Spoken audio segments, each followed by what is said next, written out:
My name is Astra Linwood, and in Los Angeles, that name used to mean something. At least, it used to mean mine. I'm 28, a costume designer in the city where everyone pretends fabric is just fabric until it gets them on a billboard. I rent a studio in a crumbling warehouse in the Arts District where the walls are covered in dye tests, muslin mock-ups, and sketches that I thought would be my career's breakthrough. I guess I should start with the night everything went sideways. It was midsummer, the kind of suffocating warm night when the air tastes like heated metal and car exhaust. I was finishing a set of sketches for a director I genuinely believed in, Mark Gable, an indie darling with messy hair and a reputation for discovering raw talent. He'd been hyping me up for weeks, telling me the costumes for his new film would launch me into the freaking stratosphere. And like an idiot, I believed him. I remember standing in front of my draft table that night, bent over the sketches like they were living things I needed to protect. They were bold, hyper-structured silhouettes inspired by Japanese streetwear and old Hollywood glamour, fused together with this electric cobalt palette. They felt like me, distilled into cloth and ink. Mark had told me, "Bring them to the studio tomorrow. The producers can't wait." But at midnight, I got a text from him. "Mark, hey, can you send shots of the final designs? Need them for early review tomorrow. Pals don't stay up too late, haha." I hesitated. Designers don't usually send high-res drafts through text. Too risky. But I told myself, he's my director. He's the one who gave me a chance. So I scanned everything, every angle, every annotation, and I sent them. If I'd known what those messages would cost me, I would have thrown my phone into the LA River. 2 weeks later, everything exploded. I was scrolling through film news, half asleep, half hoping for updates about Mark's project, when I saw it. A huge promo spread for a blockbuster called Eclipse Protocol, designed by Sienna Vale, a rising costume star who loved oversized sunglasses and taking credit for things that weren't hers. My thumb froze on the screen. I blinked, leaned closer, and there they were, my designs. Not inspired by, not similar to, not coincidentally reminiscent of. Mine, line for line, stitch for stitch, even the damn cobalt palette. My lungs turned to glass. I clicked the behind-the-scenes slideshow. Slide 1, one of my silhouettes. Identical. Slide 2, my layered moto jacket hybrid. Same seaming, same asymmetry. Slide 3, the gown I stayed up 28 hours to perfect. Now on a major actress with the caption, "Sienna Vale pushes boundaries with her daring vision." My vision. My hands shook so hard I almost dropped my phone. At first, I laughed. One sharp, stupid laugh that sounded like a cough. Then the truth trickled in like poison. Mark sold me out. Or worse, Mark handed her everything for free. My phone buzzed. A message from him. "Mark. Hey, sorry I've been MIA. Crazy schedule.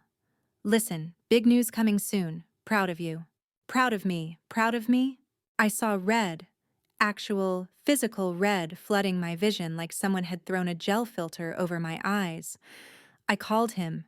He didn't pick up. I texted him once. "Me. Call me right now." Nothing. My heart started pounding so loud I could hear it echo inside my jaw. I opened my laptop, pulled up the promo images, pulled up my sketches, put them side by side. Even the fabric notes. They'd used the same neoprene cotton hybrid blend I'd tested. I stared at my own handwriting on the scan I'd sent him. A cold wave crawled down my spine. How long had this been planned? Was Sienna already attached to the blockbuster? Did Mark send her my sketches the same night I scanned them? Did they laugh? Did they toast champagne to the talented, naive Astra Linwood? I felt sick. The betrayal hit in layers. First disbelief, then humiliation, then this low, vibrating anger that made my fingertips tingle. I kept whispering, "No, no, no, no," like repeating it might undo the universe. But it didn't. The reality stayed. My career, my breakthrough, had been handed to someone else. I didn't leave my studio for hours. I sat on the floor surrounded by rolls of fabric and ink-stained paper, the room dim except for the light from my computer screen. Every time I blinked, I saw Sienna Vale smiling on a red carpet in my work. I remember thinking, this city eats people like me alive. But in the middle of that emotional freefall, a small voice inside me whispered something else. You documented everything, every draft, every test, every timestamp. It was like a single spark igniting dry brush. My breath steadied. My hands stopped shaking. If they wanted to steal my work in the spotlight, I'd expose them in the spotlight. I didn't know exactly how yet, but I knew the path would involve everything Los Angeles worshipped: drama, receipts, and a spectacle big enough to scorch the screen. I reached for my camera, then I froze. On my phone, a new notification slid across the top. Breaking! Eclipse Protocol Director reveals early concept process. Exclusive interview inside. My stomach twisted. Mark's name was in the headline. I clicked it, and what I read felt like someone had reached into my chest and ripped something out. He claimed the designs were a collaborative evolution between him and Sienna. He said he'd been working with her long before he met me. He implied I was just an assistant who watched their process. I stared at the screen. My throat tightened. The room blurred. Then everything inside me went silent. Completely, terribly silent. Because I realized one thing. This wasn't just careless betrayal. This was intentional. Calculated. They weren't just stealing my work. They were erasing me. And if they thought I'd go quietly, they didn't know who the hell I was. I clicked record. When I clicked record, I didn't know exactly what I was about to say. All I knew was that my voice needed to live somewhere other than inside my chest before it tore me apart. The red light on my camera blinked like a heartbeat. I sat on the floor of my studio, surrounded by fabric bolts like toppled pillars, my sketches scattered around me like evidence from a crime scene. My hair was tied up messily, my face bare, my eyes red from hours of disbelief. Okay, I whispered, more to myself than to the camera. Let's start. The words didn't come easily. Not at first. I tried to introduce what happened, but my voice broke on every third syllable. I kept stopping, rewinding, deleting the footage. Every version sounded either too emotional or too calm, too angry or too fragile. I didn't want to look unhinged, but I didn't want to look weak either. After almost 20 failed takes, I shut off the camera and lay flat on the floor, staring at the exposed pipes on my ceiling. What am I even doing? Who is going to care? I'm just one designer in a city full of thousands. Why would the world believe me over a blockbuster director and a celebrity designer? The doubt crept in like smog under the door. Then my phone buzzed. A message from my friend Ria, a makeup artist I'd worked with for years. Ria, girl, please tell me you're seeing what Sienna just posted. She's bragging about the innovation behind those cobalt looks. They're literally your designs. I stared at the message, my heartbeat growing sharper. Then another buzz. Ria, if you don't speak up, they'll bury you. Don't let them. Don't let them. Something in me snapped back into place, like a dislocated joint finally finding its socket again.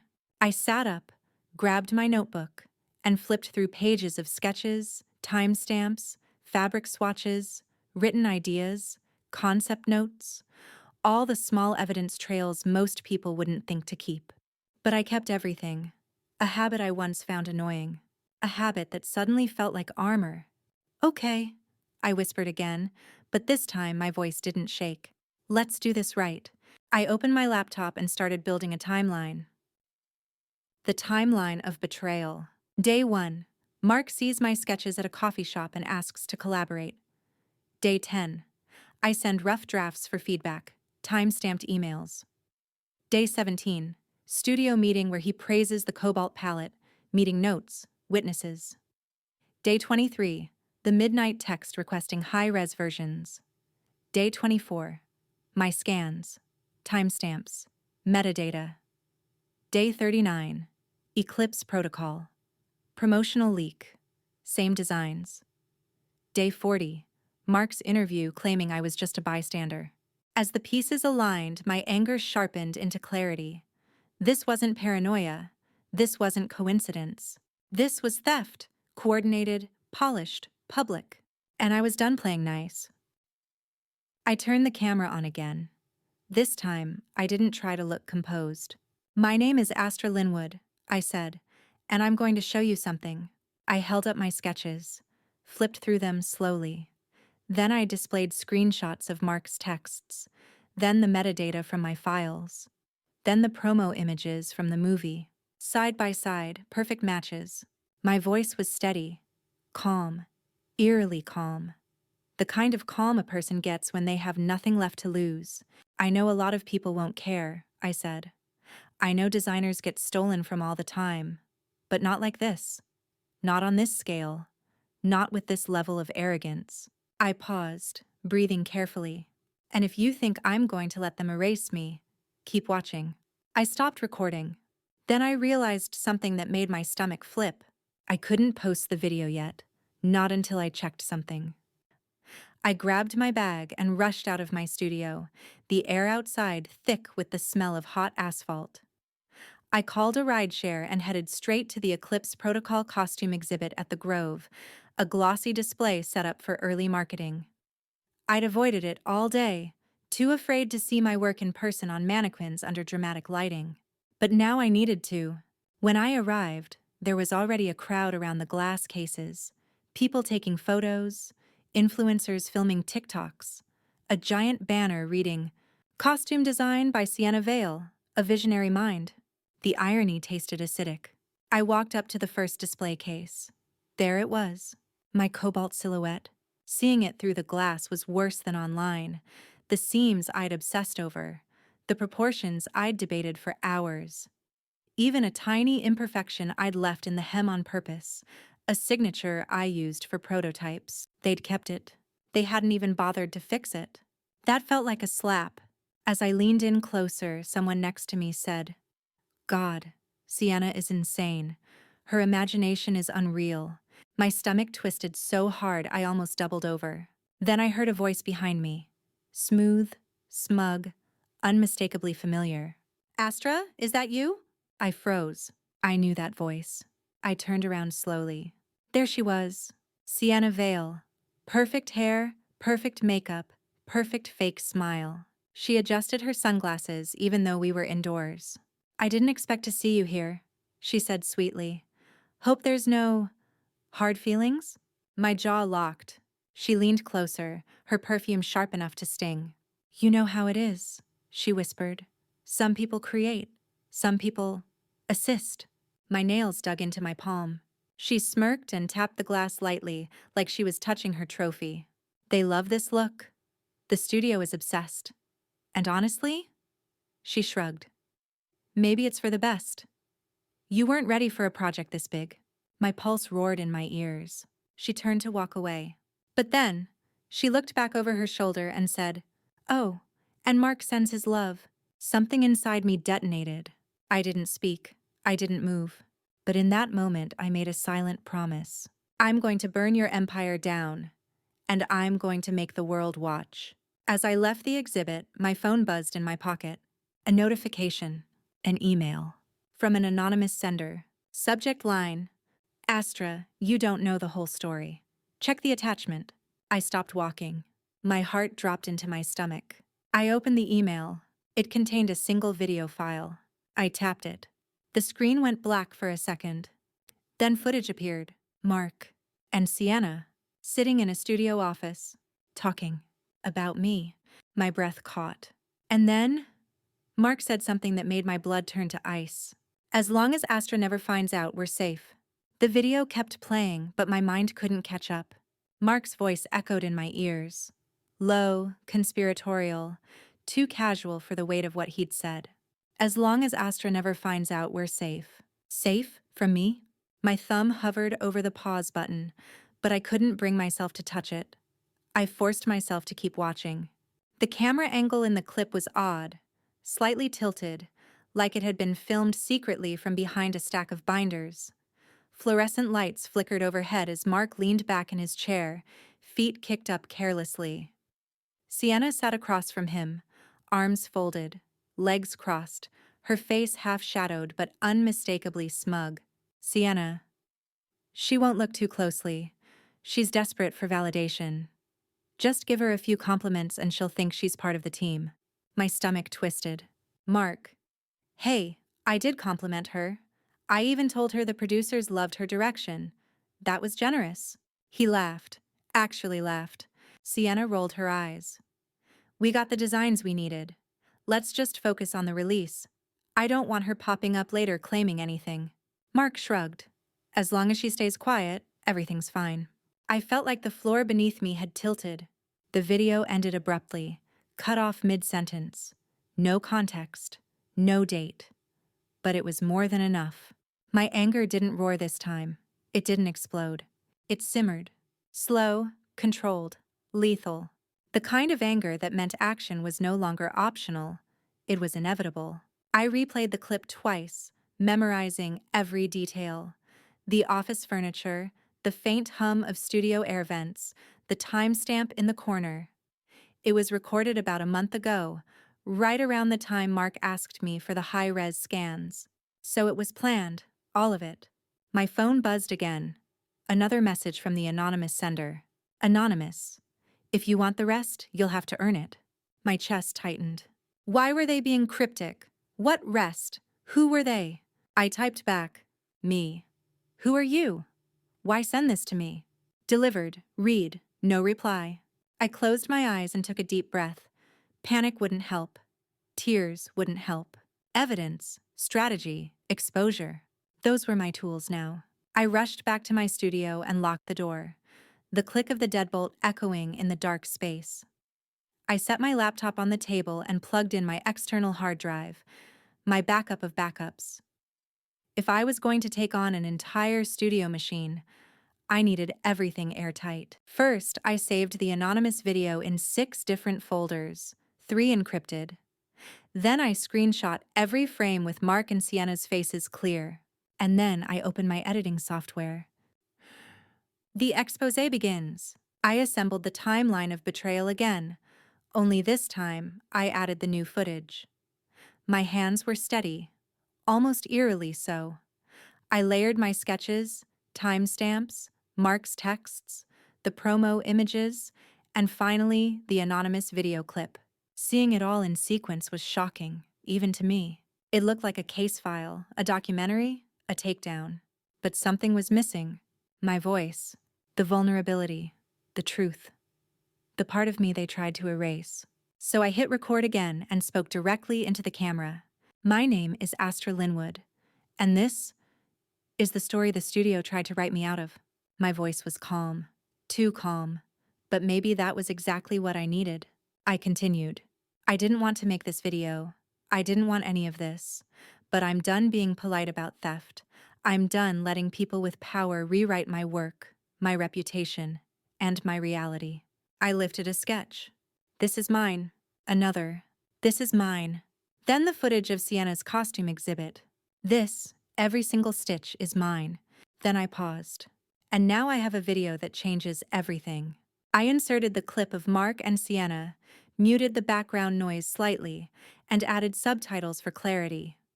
Watching it again during editing made my hands go cold. When I finished assembling everything, I sat back and stared at the timeline on my screen. It was powerful, it was damning, it was dangerous. If I posted this, there would be fallout. Big fallout. The studio could come after me legally. Fans could turn on me. Sienna could spin the narrative. But not posting it? That would mean they won. And I refused to lose to people who thought I was disposable. Still, I hesitated. Not because I doubted the truth, but because I knew once I released this video, my life would split into before and after. I needed advice. I grabbed my phone and called Rhea. She picked up on the second ring. Astra? Oh, thank God. I've been freaking out. Have you seen? I have a video, I blurted. Anonymous. It shows Mark and Sienna talking about stealing my designs. There was a long silence. Then Rhea whispered, "Send it to me." I did. For 30 seconds, I heard only breathing on the other end. Then, oh my God, Astra, this is career ending. For them? I asked quietly. For someone, she said. Look, if you post this, it'll go nuclear. But if you don't, they'll just get away with it. I swallowed hard. Rhea added, voice trembling. Whatever you choose, I've got your back. Completely. Her words were a lifeline. After hanging up, I stared at my laptop again. The cursor blinked over the export button. Do it. My finger hovered. Do it.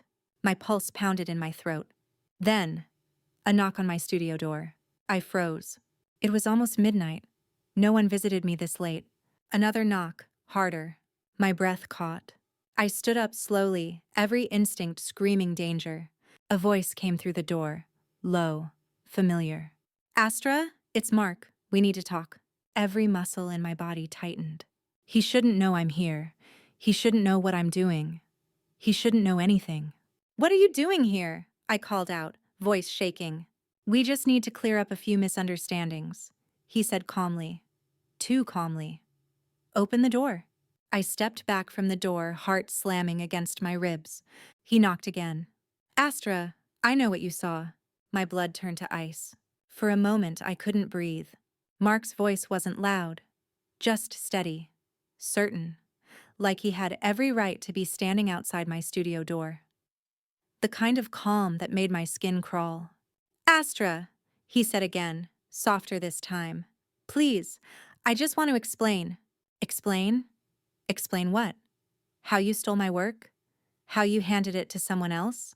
How you lied about me on record? My pulse pounded against my ribs, each beat a warning. I didn't move closer. I didn't open the door. Instead, I called back. How did you know I was here? Silence. Then footsteps shifted outside the door. Slow, deliberate. I went by your apartment. Your car wasn't there. A pause. And you weren't answering your phone. This was the next place to check. My stomach twisted. He had gone to my apartment? And now he was here? At nearly midnight? That wasn't concern. That was surveillance. I swallowed, forcing my voice to stay strong. I have nothing to say to you. Another stretch of silence. Then he said something that made every muscle in my body tense. Astra, you need to be careful about the choices you're making right now. There it was. The threat, wrapped in velvet. I stepped back even further, as if the distance would protect me. Leave. I'm not opening the door.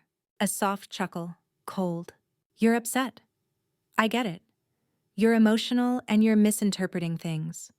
But posting anything online? That would be a big mistake. For everyone involved. Everyone involved. I knew exactly what he meant. Sienna, the studio, their reputations, and most importantly, his. I didn't respond. He knocked again, this time slower. Astra, let me in. Let's talk like adults. I almost laughed. Adults? Adults don't steal from people who trust them. Adults don't show up unannounced to intimidate someone into silence. I stayed quiet. Eventually, the knocking stopped. But he didn't leave.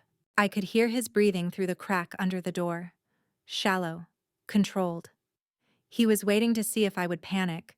Instead, I grabbed my phone and texted Rhea. Me. Mark is at my studio. He won't leave. I'm scared.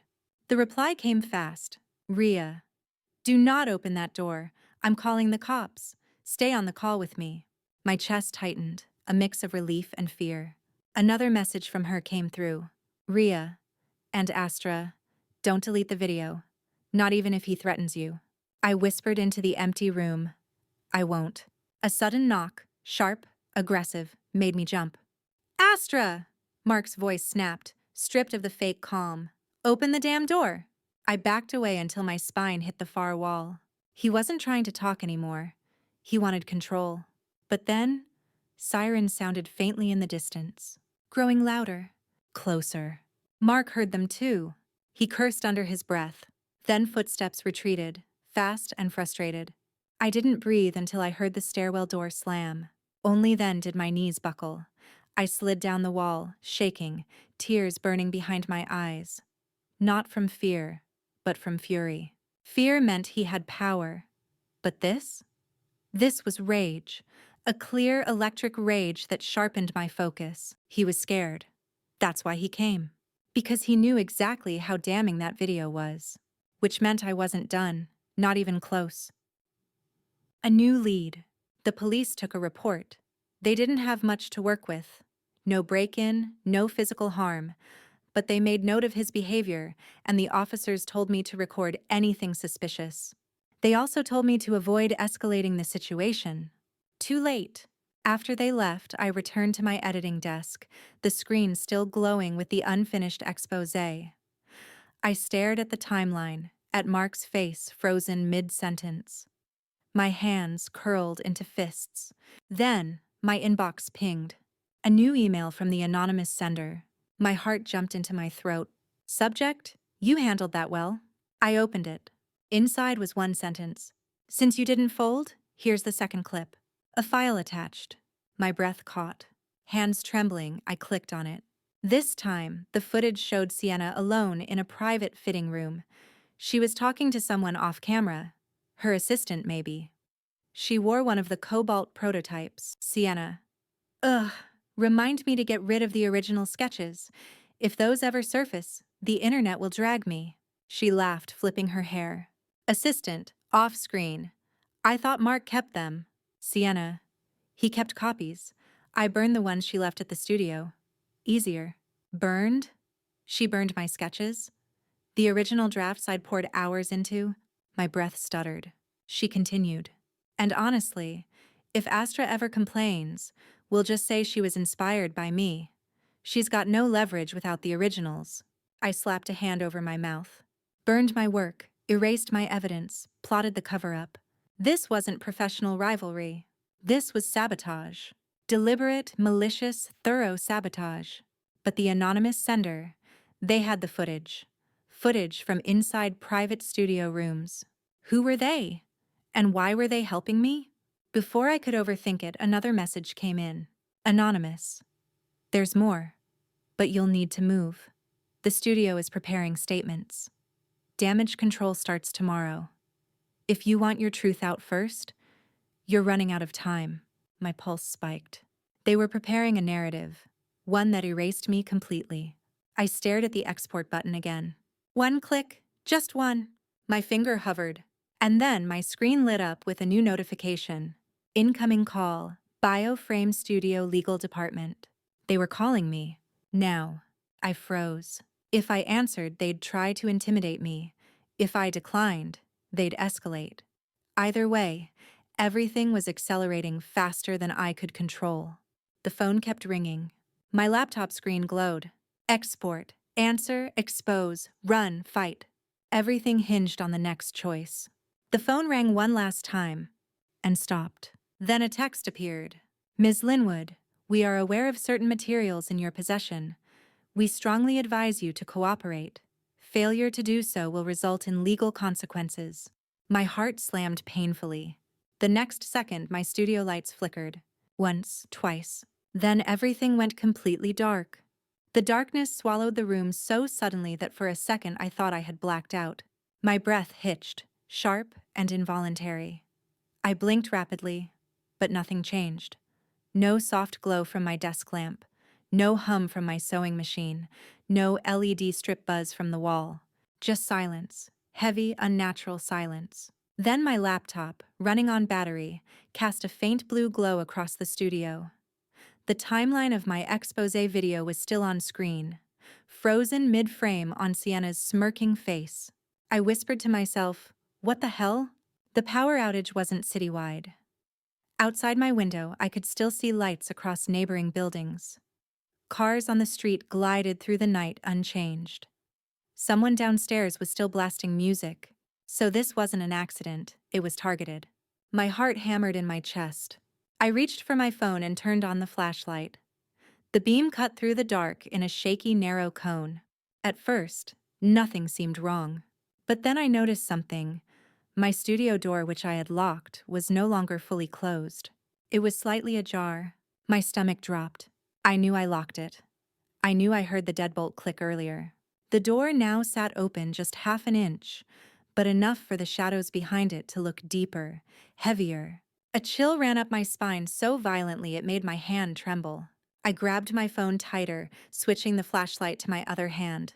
Slowly, silently, I edged toward the door. The wood creaked under my feet. The air felt colder with every step. I pushed the door gently, just enough to close it again. And then, something on the floor caught my eye. A tiny rectangle of black plastic. I crouched and picked it up. A security camera memory card. Full size, studio brand, label scraped off. My pulse stopped for a beat. Someone had been inside, someone who didn't want to be seen. And they wanted me to know. A message, a warning, or a breadcrumb. The memory card. My hands were shaking as I slid the card into a USB adapter and plugged it into my laptop. For a moment, the screen stayed black. Then a folder appeared. Do not ignore. My throat tightened. Inside were 6 files, each labeled only with numbers. Série 1 MP4, 2 at MP4, Série 3 MP4, Série 4 MP4, Série 5 MP4, Série 6 MP4. The first file was only 15 seconds long. I clicked it. It was footage from a security camera. Grainy, time-stamped last week. A hallway inside Bioframe Studios. Mark walked through, talking to someone on the phone. His voice was faint but audible. Don't worry about Astra. She's emotional, but she's not stupid enough to go public. If she does, the legal team will bury her. He smirked. The clip ended. My jaw clenched. I opened file 02. It showed Sienna in a conference room, her assistant handing her a stack of papers. Sienna, if she ever tries to sue, we'll countersue. The studio's lawyers will crush her. She doesn't have the money to fight us. Assistant, what if she posts online instead? Sienna, then we'll release a statement saying she was a contractor. No ownership, no rights. Problem solved. Clip ended. Bile rose in my throat. File 03. Mark again, this time pacing angrily. She keeps too many receipts. She documents everything. If she speaks up, it's going to get messy. We need control. A pause. We might need to intervene. The way he said it made my skin crawl. Clip ended. File 04. Sienna laughing with a makeup artist. I can't wait for awards season. They'll nominate me for costume design. Meanwhile, Astra will still be sewing scraps in her little warehouse studio. Clip ended. My nails dug into my palms. File 05. This one was different. The camera was angled downward, showing 2 people standing near a shredder. Mark was feeding documents into the machine. My documents, my early drafts, my contracts, my handwritten notes. I recognized the pages instantly. Each one slid into the shredder with a sickening grind. His voice was steady. Good, no evidence. Clip ended. Tears blurred my vision, not sadness, but rage so bright it felt like fire behind my ribs. I opened the last file. Neurosys MP4. The screen lit up to show a small, dimly lit room. A storage or archive room, probably somewhere inside the studio. The camera was shaky, handheld, meaning this wasn't security footage. Someone was filming this secretly. The camera pointed at a locked metal drawer. The person holding the camera whispered, Astra, if you're watching this, I hope you understand. They didn't destroy everything. Some originals survived. They hid them here. My heart jolted. The camera lowered to a slip of paper taped under the drawer. A note, written in messy handwriting. Cage 14, row D back corner. Then the video ended. I stared at the blank screen for a full minute. Someone had risked their job, maybe their safety, to send me this. Someone inside the studio was helping me. But who? Before I could think, my phone buzzed violently in my hand. I flinched. A new message from the anonymous sender. Anonymous. You need to get the originals. Tonight. Before they do. I typed back instantly. Me. Are you insane? They almost broke into my studio. I'm not walking into their building alone. A few seconds passed. Then another message came. Anonymous. You won't be alone.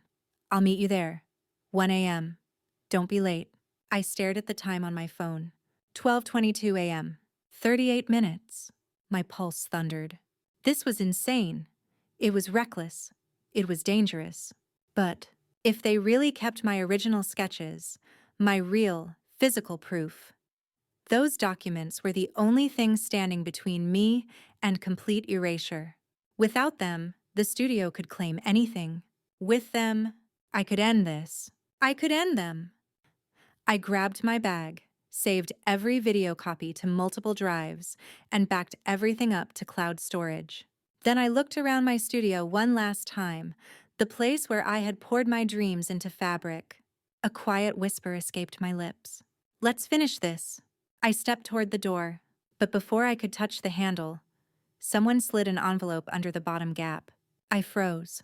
Inside the envelope was a single sentence written in bold black marker. "If you go tonight, you won't make it back." My blood ran cold. I stared at the threatening note for at least 30 seconds before my brain finally allowed me to move again. The black marker letters pressed into the paper were rough, hurried, almost carved in. "If you go tonight, you won't make it back." My hand tightened around the envelope until it crumpled. My breath shook, but beneath the fear was something sharper: anger. They were scared enough to threaten me, which meant I was getting close.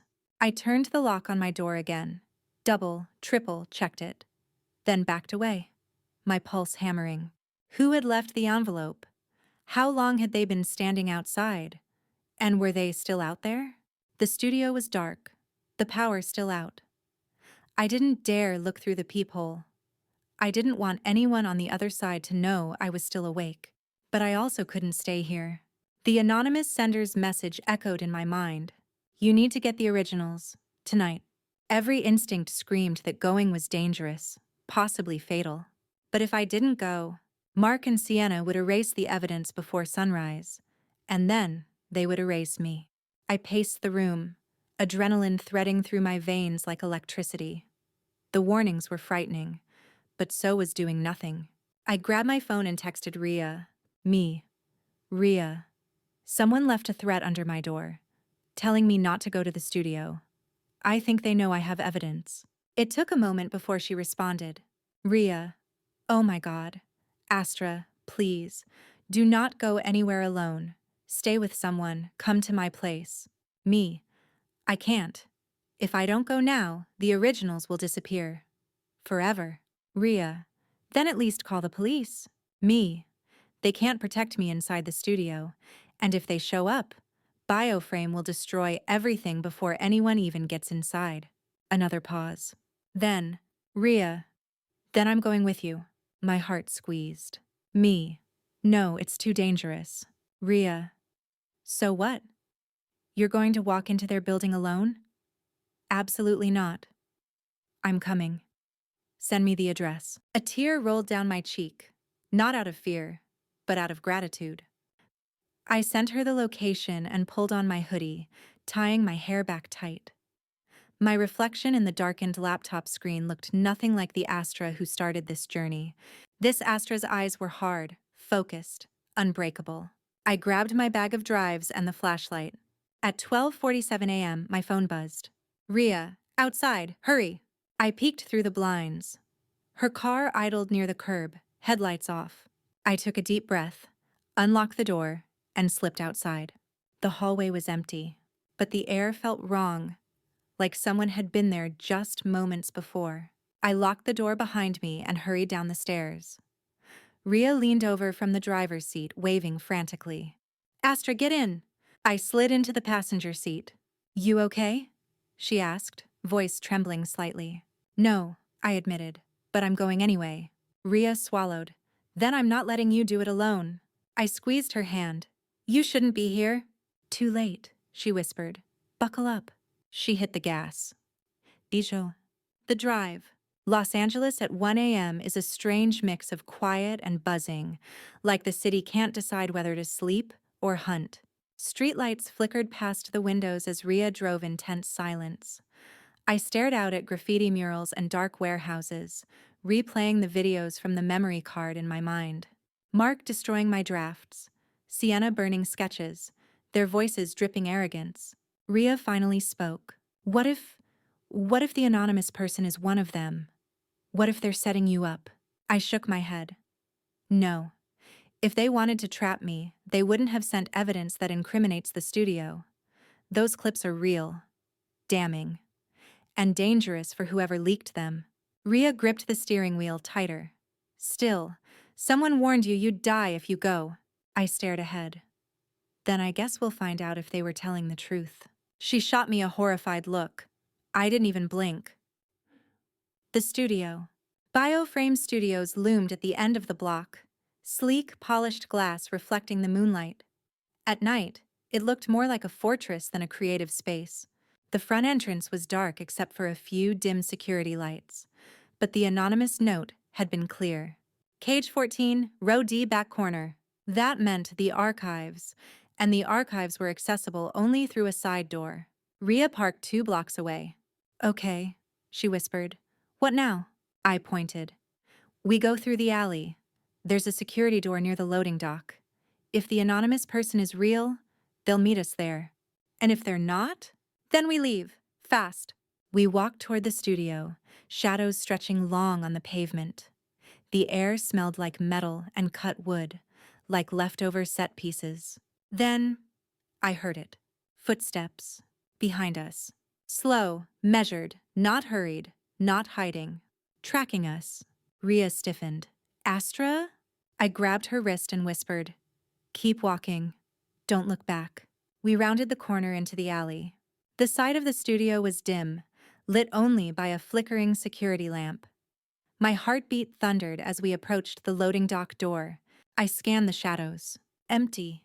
No anonymous helper, no movement, no sign we were expected. Rhea whispered, Maybe we should... A voice cut through the dark. Stop. We spun. A figure stepped out from behind a stack of pallet crates. Hooded. Face partially covered. But their voice sounded familiar. Don't move. If they're tracking you, they're already close. Rhea grabbed my arm. Who the hell? The figure lifted a hand. Later. We don't have much time. They pulled a key card from their pocket. I recognized it instantly. Studio issued. Level 3 clearance. My breath caught. You work here. They didn't confirm or deny. Instead, they moved to the loading dock door and scanned the key card. The lock clicked. A sliver of cold, fluorescent hallway light spilled into the alley. Rhea stared. Astra, are we seriously doing this? I swallowed hard. Yes. We stepped inside. The helper shut the door behind us. Then they turned to us and said, Before we go any farther, you need to know something. My pulse thudded in my ears.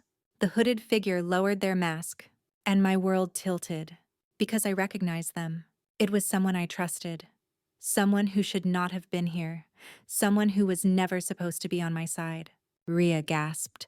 Oh my God!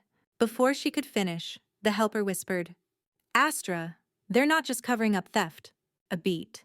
They're covering up something much bigger. The hallway lights flickered. Somewhere deeper in the building, a security alarm beeped softly. Someone else was inside. For a second, the whole hallway felt suspended in time. The fluorescent lights flickered overhead, buzzing faintly like they were nervous too. Rhea stood frozen beside me. And the person who'd let us inside, the anonymous insider, finally lowered their hood and mask fully. My breath caught in my throat. Elias? Rhea's eyes widened. You've got to be kidding me.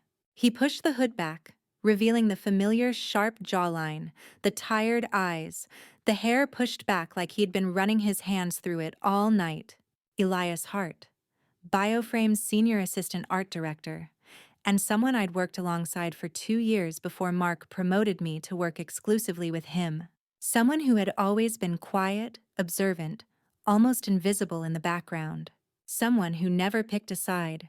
Someone I never imagined would risk his job, or his life, for me. I whispered, What are you doing here? He shoved his hands into his pockets, exhaling shakily. Trying to keep you alive. Rhea blinked hard. Alive? Elias, what the hell does that mean? Before he could answer, the alarm beeped again. 2 short, sharp tones. Warning tones. Someone had entered the building. Elias motioned frantically. Follow me, we don't have long. We moved down the hallway, footsteps quick but quiet. The deeper we went into the studio, the colder the air felt. Sterile, humming, controlled. Like the building itself was listening. We turned through 2 corridors until Elias pushed open a metal door that led into a storage break room. He shut it behind us and locked it. Only then did he speak. Ifra. The bigger secret. Astra, he said, lowering his voice. You're not the only one Mark has stolen from. I tensed. What do you mean? He's been using young designers for years, taking their early drafts, their color tests, their silhouettes, feeding them compliments, getting them to hand over their work under the collaboration excuse, then giving Sienna their concepts for her reels, her portfolio, her pitches. Rhea gasped. That witch? Elias held up a hand. It goes deeper than you think. He sat on the edge of a metal counter, rubbing his forehead. Astra, there was a designer 2 years ago. You probably never met her. Her name was Janelle. I frowned.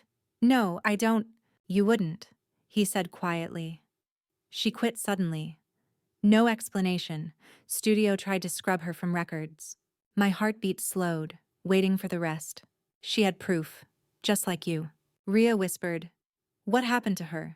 Elias hesitated before answering. She went missing. The room fell dead silent. I felt a cold spear of fear stab through my chest. Missing? I croaked. As in, they hurt her? Elias shook his head quickly. No, I don't think they touched her physically, but they threatened her, cornered her, took her work, and when she tried to speak out, they buried her legally, blacklisted her. She disappeared from the industry completely. He met my eyes. And they'll do the same to you if you don't move fast. My hands clenched. Rhea whispered. So the threat under Astra's door. Elias nodded grimly. Mark isn't working alone. He has people loyal to him inside this building. They're already trying to shut down your moves. I swallowed hard. Then why help me?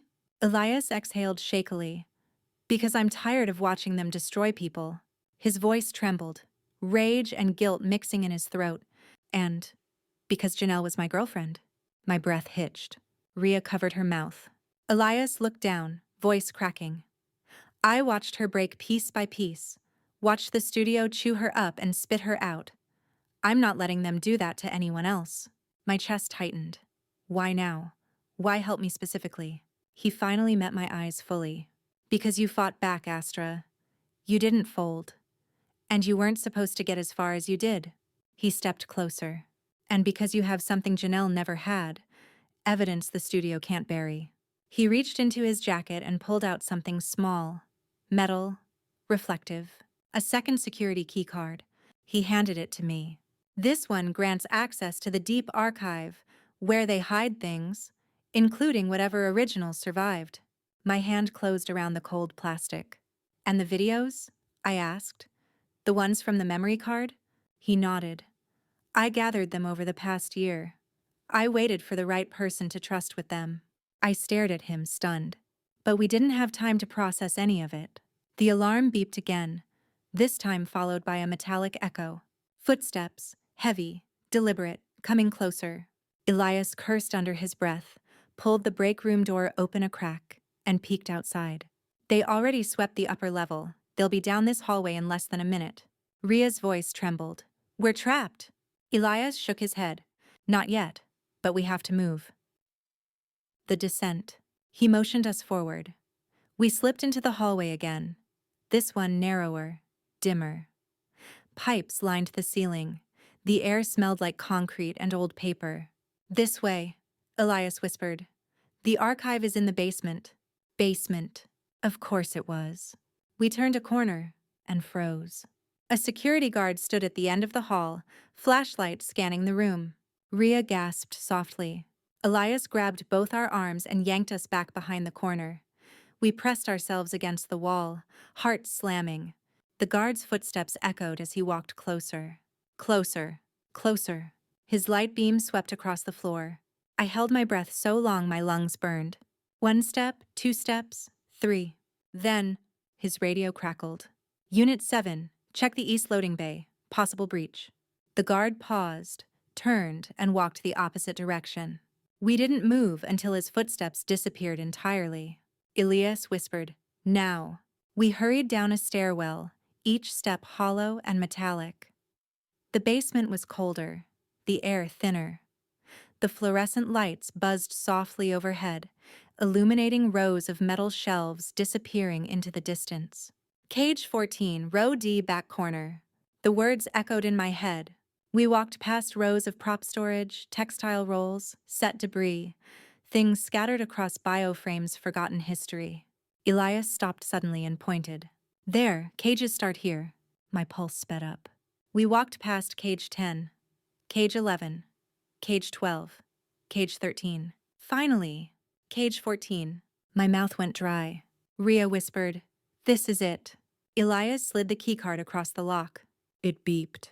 A green light flashed. The metal door clicked open. Inside was cramped, just narrow shelves filled with labeled boxes, garment bags, old set plans, and rolled fabrics. Row A, row B, row C, row D. Back corner. I pushed forward, heart pounding against my ribs. And there, tucked behind a crate of old props, was a locked flat file drawer. "Just like in the video." "This has to be it," I whispered. Elias stood guard near the entrance. "Hurry, we're running out of time." I crouched and pulled the drawer handle. Locked. But taped underneath, exactly like in the video, was a small key. My fingers trembled as I slid it into the keyhole. It turned. Click. I opened the drawer.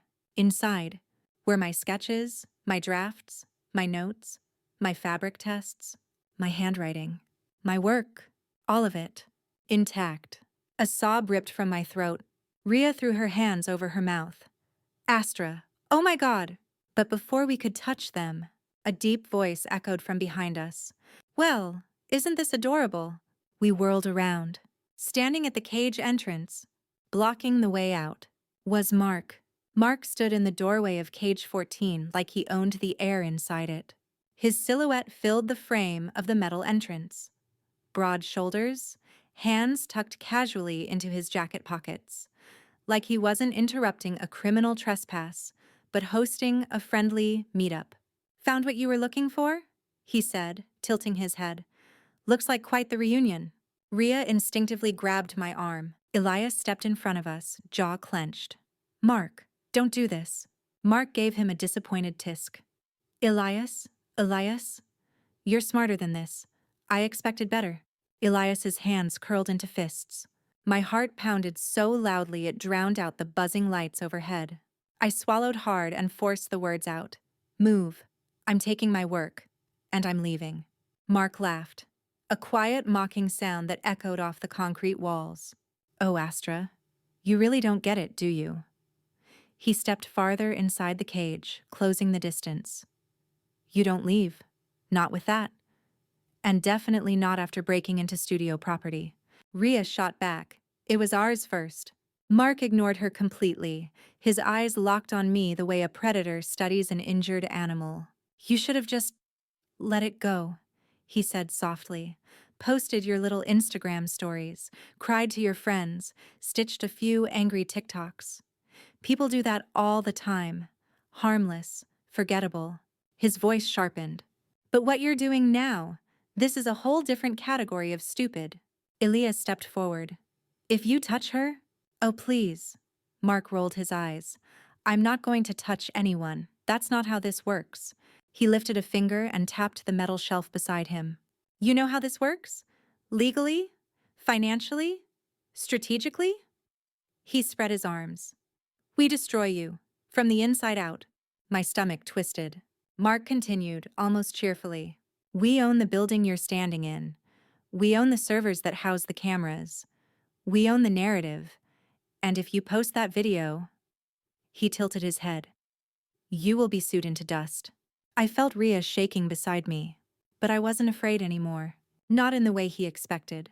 Instead, something inside me settled, solidified, hardened. I looked him dead in the eyes. "And what happens when the public sees you shredding my drafts? Or burning my sketches? Or admitting to theft on camera?" For the first time, Mark's smile faltered. Just a flicker. But I saw it. He recovered quickly. You mean the illegally obtained footage? The footage that won't stand up in court? The footage that mysteriously disappears when needed? Elias snapped. That's why she has backups, you idiot. Mark shot him a glare. You think that matters? He took another slow step forward. Let me explain something to all of you. Astra doesn't have power. She doesn't have reach. She's expendable, replaceable. And when she leaves this building without my consent, he stopped, then smiled. She won't work again, anywhere. The words hit like cold water. A permanent blacklist. A career assassination. Rhea whispered. Astra, let's go, now. But Mark shifted his weight, blocking the exit entirely. And then, he reached into his jacket. Rhea gasped. I flinched. Elias moved closer protectively. But Mark didn't pull out a weapon. He pulled out my leather-bound sketchbook, the one I hadn't seen in weeks, the one I thought I'd misplaced. He dangled it between two fingers. You mean this? He asked lightly. My throat closed. That doesn't belong to you. Didn't you sign a contract? He said. Everything produced during collaborative development belongs to the studio, by law. Elias growled. You coerced her into signing that. It won't hold. Mark shrugged. It will hold enough. He flipped through the pages slowly, admiring them like trophies. You were good, Astra. I'll give you that. Raw. Original. Naive. But charming in that desperate, hungry way young artists have. He snapped the book shut, but not good enough to go up against us. I took a step forward. Give it back. No. My hands curled. You stole my work, I said quietly. You lied about me. You threatened me. You tried to erase me. Mark smirked, and I almost succeeded. His voice dropped lower, darker. But you had to fight back. And now look where that got you. The air grew heavier. Rhea's breathing was uneven. Elias looked ready to punch through steel, but I stepped forward again. Mark, I said, voice steady. You're not getting away with this. He raised an eyebrow. Oh? I nodded.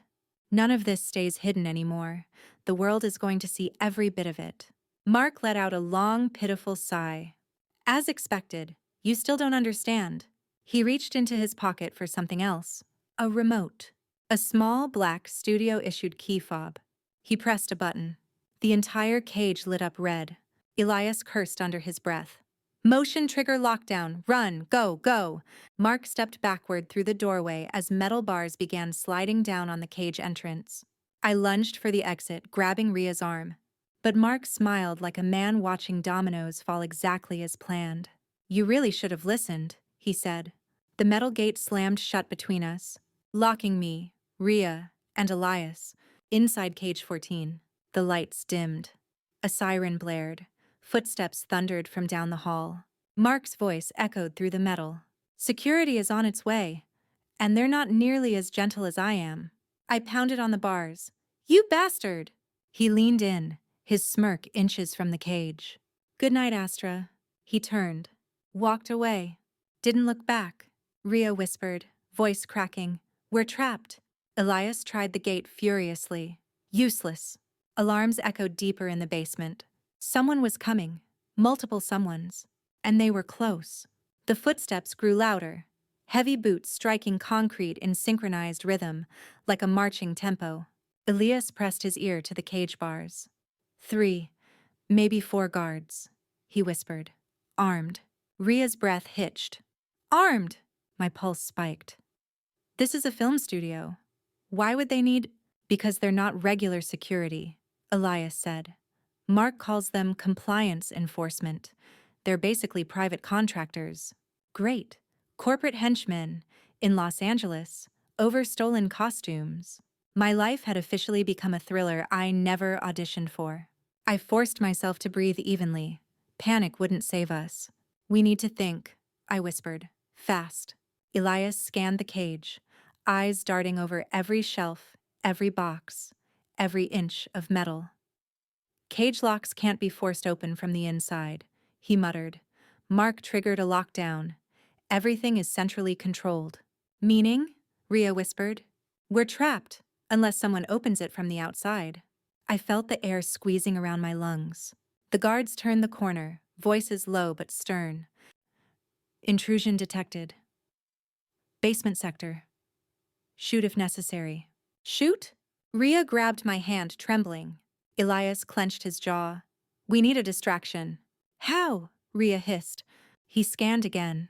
Then his eyes landed on something. A rolling metal storage rack loaded with fabric bolts. His face shifted, an idea forming. Astra, he said quietly, how do you feel about making a mess? I blinked. Define mess. He pointed to the rack. If we knock that over at the right moment, it'll slam into the aisle, block the path, and buy us a few seconds. Seconds for what? Rhea asked. Seconds for me to pick the emergency override panel on the wall. He pointed at a small black box behind a stack of crates. If I can reach the wiring, I might disable the cage lock. You can do that? I whispered. Elias shrugged. I've worked here a long time. No time to question it. We moved fast. Elias crouched behind a shelf, fingers already pulling at the emergency panel cover. Rhea and I positioned ourselves near the rolling rack, but the guards were getting closer. Movement detected. Keep eyes sharp. The glow of their flashlights stretched across the floor. Elias hissed, Now, Astra! I shoved the metal rack with all my strength. It toppled forward, slamming into the bars of the cage with a deafening crash, fabric bolts spilling everywhere like a tidal wave. The guards shouted, Left side! Movement inside the cage! Secure the area! Elias ripped open the wiring panel, sparks flying. Hurry! Hurry! He muttered through gritted teeth. Rhea crouched beside me, clutching my arm. Astra, they're coming. They're seriously coming. Elias, I cried, tell me you've got something. He twisted two wires together. The lights flickered. The cage door clicked. And nothing. It stayed locked. Elias cursed. Damn it. The lock is on its own circuit. Boots pounded toward us. Flashlights cut through the red lockdown lights. One guard stopped directly in front of cage 14, gun drawn. Step back, he ordered. Hands where I can see them. Rhea whimpered. My throat tightened. Elias rose slowly, hands up. Let me talk to them. The guard snapped his aim toward him. No movement. Orders are to detain. Another guard stepped beside him. You're trespassing. Cameras have footage. You're in violation of... Then he stopped. His gaze landed on the drawer full of my sketches behind me. Is that proprietary material? He raised his radio. We need Mark down here. Now, Rhea whispered. This is bad. This is really bad. The guard approached the cage door to manually override it. One twist of that key, and we'd be dragged out in cuffs. I felt something inside me harden. No. I stepped in front of the drawer, blocking his view. The guard aimed the gun at me. I said, step back. Elias froze. Astra, don't. But something snapped open inside me. A clarity. Icy and electric. I am not moving, I said. You don't give orders, the guard barked. I'm not giving orders. My voice shook, but not with fear, with fury. I'm taking back what's mine. My name is Astra Linwood, and in Los Angeles, that name used to mean something. At least, it used to mean mine. And that's when Rhea shouted, Behind you! The guard spun. Too late. A metal crate from the opposite aisle slammed into him, so hard it knocked him into the cage bars. His gun clattered to the floor. The second guard stumbled back in shock. What the? Another crate rolled on its own, fast, smashing into his legs. He fell hard. All three of us stared, because no one had pushed those crates. No one had thrown anything. No one in the cage had moved. Then, footsteps approached from the shadows behind the toppled crates. Slow, controlled, deliberate. A figure stepped into view. A woman, tall, wearing dark clothes, hood pulled low. Her voice was low, calm, and unmistakably familiar. Hello, Astra. I felt the blood drain from my face. I knew that voice. I knew it intimately. It belonged to Janelle. The designer Elias had told us vanished. Rhea gasped. Elias staggered back like he'd seen a ghost. Janelle gave a faint, tired smile. You didn't really think they got rid of me, did you? Before we could process that, she reached into her pocket and held up something small. A stolen level 4 master keycard. She tapped it on the cage lock. Click. The door slid open. Come on, she said. We don't have long. Behind her, more footsteps echoed. More guards. More danger. Janelle's eyes sharpened. They know I'm here. We have maybe 60 seconds. I stared at her, stunned. Why help us? Her jaw clenched. Because they took everything from me. A breath. And tonight, I'm taking it back. She grabbed my wrist. Astra, grab your work, all of it. I scooped the documents, sketches, fabric tests, everything into my arms. Now run. Janelle didn't wait for us to catch up emotionally. She turned and sprinted, her boots hitting the concrete with sharp, decisive impacts. Move, she whispered harshly. They're seconds behind. I clutched my recovered sketches tight against my chest as Rhea grabbed my arm and pulled me into motion. Elias followed at our heels, constantly glancing back over his shoulder. We slipped out of cage 14 and into the basement corridor, just as the echo of multiple guards approached from the opposite direction. Janelle held up a hand. Stop, listen. We froze mid-step. Footsteps, voices, static chatter through radios. Basement sector compromised. Suspect still inside. Lethal force authorized if resistance occurs. Rhea gasped quietly. Elias pulled her closer, protective. Janelle's eyes hardened. We can't go back the way we came. They already cut off the north stairwell. How do you know that? I whispered. She gave a grim smile. Because I spent 2 years learning every escape route in this building. My breath caught. 2 years? I thought you disappeared? She smirked. I did. Conveniently. For them. Elias swallowed. Janelle, what happened to you? She didn't answer. Instead, she pointed down a narrow maintenance hallway. This way. We followed. The maintenance hall felt older, industrial. Pipes exposed along the ceiling. The concrete cracked like dried earth. It smelled like dust and chemical cleaners. The only light came from flickering bulbs protected by metal cages. Halfway down the passage, Janelle stopped abruptly and lifted a metal grate in the wall. Rhea blinked. Is that a vent? Access tunnel, Janelle corrected. Security doesn't monitor it. Too old, too small for equipment. Or people, Elias said dryly. Janelle's grin was sharp. Not if you're desperate. I clutched my stack of work tightly. Will my sketches fit? She nodded. If you do. I didn't know whether to feel reassured or terrified. She slid inside the tunnel first, then motioned to me. Astra, you're next. I hesitated, glancing back. The sound of guards was growing louder, boots pounding, radios crackling, commands barked sharply. Visual on cage 14. Suspects not inside. Search perimeter. They were looking for us. Rhea whispered fiercely. Astra, go. I lowered myself into the tunnel. The metal was cold against my palms, and the space was barely wide enough for my shoulders. My breath bounced back at me, hot and claustrophobic. Elias followed next.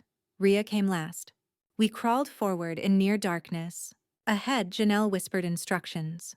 Stay low. Don't scrape the sides. They'll hear vibrations. Rhea whispered behind me, voice trembling. This is insane.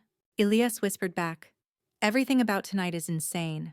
We crawled for what felt like forever, knees bruising against metal ridges. Then, bang. A loud metallic slam echoed through the tunnel. I flinched. What was that? Janelle whispered. Vent grate. They found the maintenance hallway. Footsteps echoed louder from outside. They're sweeping the wall, Elias hissed. They're checking for openings. Rhea let out a tiny whimper. Oh God!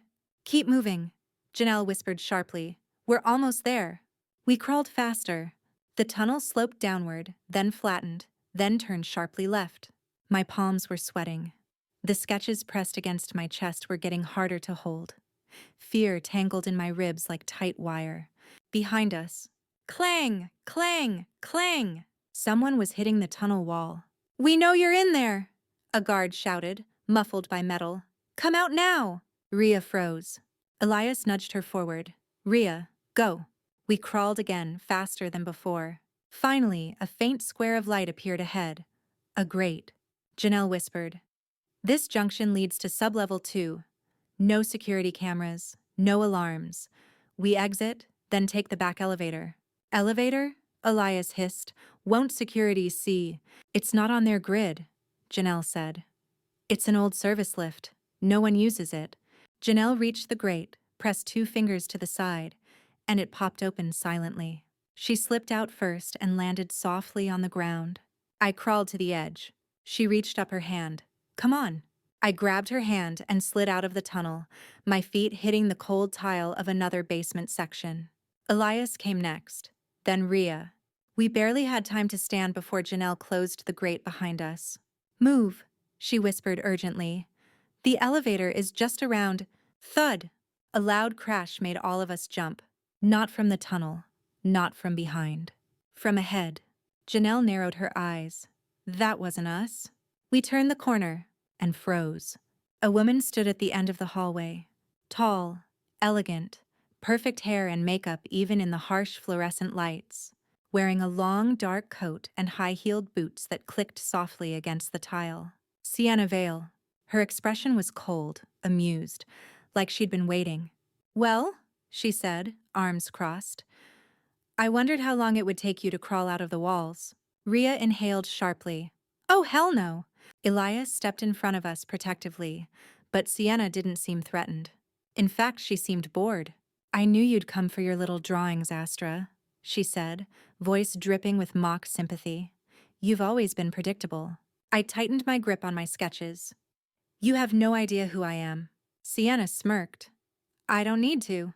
Because after tonight, you're no one. Janelle snarled. Get out of our way. Sienna raised an eyebrow.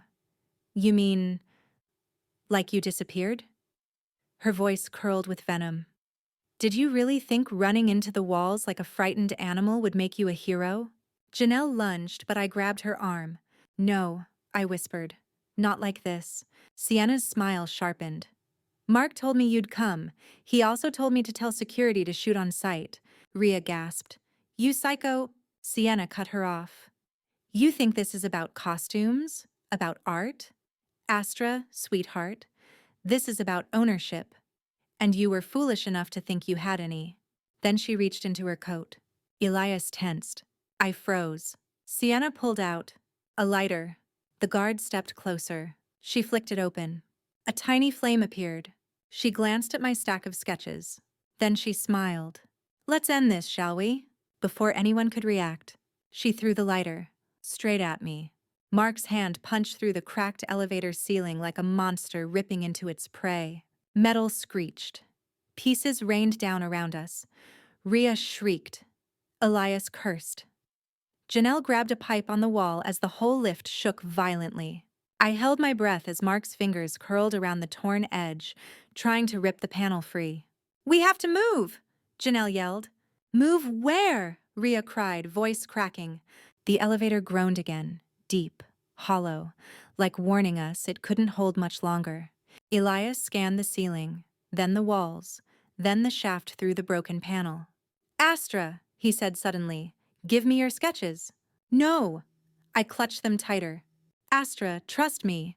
His eyes were fierce, steady, unshaken even with death, literally clawing through the roof above us. With shaking hands, I gave him the stack. He shoved them into Janelle's backpack. Zip it, tight. She did. Then he turned to me. Climb, now. Climb where? He pointed at the ceiling. I stared at him like he was insane. That metal is breaking. Exactly, he said. And when it breaks, Mark will fall through. You must not be in here when that happens. Sparks showered from above. Mark snarled. You little parasites aren't going anywhere. Elias shouted, Astra, look at me. I did. Go, right now. I swallowed my fear and grabbed the rattling metal edges above me. The heat of the burning shaft made the air shimmer. I climbed. Rhea followed. Janelle climbed behind her. Elias stayed inside the elevator. Elias, I screamed. Let's go. But he shook his head softly. If I climb too, the elevator will drop with all our weight shifting. You won't have time to get up the ladder. No, you're coming. Above us, Mark tore another metal plate free, a section collapsing inward. Elias used his body to brace the falling panel so it didn't crush us. He grunted with effort. Astra, move! I scrambled upward onto the maintenance ladder bolted to the shaft wall. Rhea followed, sobbing. Janelle pulled herself up, dragging the backpack with my work inside. Mark's face appeared through the opening, eyes wild, teeth clenched. You're dead! He swung downward, trying to grab Elias. Elias shoved him back with everything he had, then looked up at us. Go! My heart shattered. He wasn't coming. There wasn't time to argue. We climbed as fast as we could. Halfway up the ladder, I heard Elias whisper, barely audible through the metal clatter. I'm sorry, Janelle. She froze on the ladder. Elias, don't! But it was too late. Elias kicked the main release lever inside the elevator. Thunk! The support lock dropped. The elevator plunged. The last thing I heard before it fell was Janelle's scream. Elias, no! Then, boom! A seismic crash shook the entire shaft. Dust blasted upward. Metal screamed. Heat surged. The elevator, with Elias inside, hit bottom. Silence followed. A hollow, sickening silence. My chest caved inward, my vision blurred. Rhea covered her mouth, sobbing uncontrollably. Janelle pressed her forehead to the ladder, whispering something broken. Words that cracked in her throat. But we couldn't stop. We couldn't mourn. Not yet. Above us, Mark was climbing the ladder after us, faster than I expected, fueled by fury. His voice echoed, You think one little sacrifice can save you? I'll kill every one of you. Janelle's eyes filled with fire. Rhea wiped her tears. I tightened my grip, and we climbed. The rooftop exit. We burst out of the maintenance hatch onto the roof of Bioframe Studios. Cold night air slapped my face. The city lights stretched in every direction. But we weren't alone. Mark emerged behind us seconds later, blood on his shirt from the elevator debris, soot smeared across his face, eyes burning with madness. You ruined me, he hissed. You ruined everything. I stepped back toward the edge of the roof. Wind whipped at my hair. Rhea gasped. Janelle held the backpack of evidence tighter. Mark stalked toward us. You think a silly little YouTube video will destroy me? I am this studio. I am this industry. No, I said softly. You're just loud. He lunged. Janelle shoved Rhea aside. I dodged backward, but Mark caught my wrist.